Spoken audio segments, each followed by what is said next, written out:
d'abord, il me semble important de préciser que c'est le premier film documentaire sur Jean-Michel Folon. Jean-Michel Folon, un artiste plasticien au sens large, belge, euh, très important dans les années 70, 80, 90, est mort en 2005.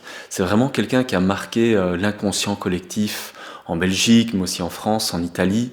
Et puis il avait également beaucoup de succès aux États-Unis, au Japon et ailleurs. C'est quelqu'un qui pendant 30 ans, sans discontinuité, a été exposé quelque part dans le monde ou a participé à des biennales. C'est aussi quelqu'un qui était très présent notamment dans le monde du cinéma, qui faisait des affiches pour des films de Woody Allen, Andrzej Tarkovsky, Wim Wenders. Il était présent sur les tournages de Federico Fellini, etc. C'était quelqu'un vraiment qui avait une notoriété importante.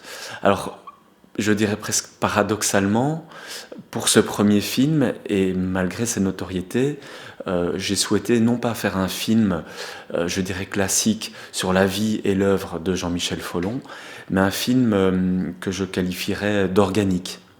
C'est-à-dire ce n'est pas un film ni chronologique, ni thématique, ni qui avance par genre artistique pratiqué par Folon, mais c'est plutôt un film pour lequel j'ai créé une narration basée sur des motifs, des récurrences, des itérations de l'œuvre de Folon, et desquelles je me suis inspiré pour créer un récit, des images, des sons qui me semblaient librement adaptés de l'œuvre de Folon et suffisamment forts pour mettre son œuvre à lui en valeur, en exergue.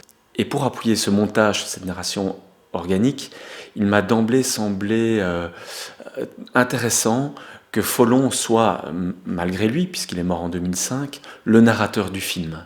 J'ai donc recomposé avec des archives radio, télé, belges, françaises principalement, une narration au jeu, à la première personne, ce qui permet, je pense, d'aller beaucoup plus loin dans la sensibilité de Folon et de donner l'impression au spectateur qui voit le film d'être finalement à la table de Folon, de le rencontrer, d'être avec lui dans son atelier, ce qui donne, je l'espère du moins, un film à fleur de peau, j'ai envie de dire à fleur de toile.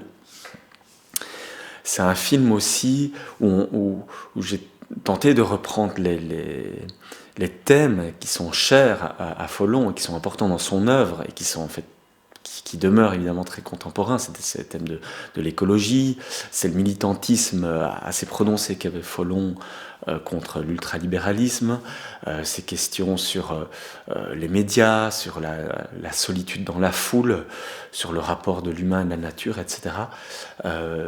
J'ai essayé que ce soit aussi prégnant dans le film et que l'on puisse se poser ensemble cette question qui traverse toute l'œuvre de Folon, c'est la place de l'artiste, ou plutôt de l'œuvre artistique, de manière générale, dans nos sociétés. Alors je vous souhaite une bonne vision du film et une belle rencontre avec Jean-Michel Folon et son œuvre.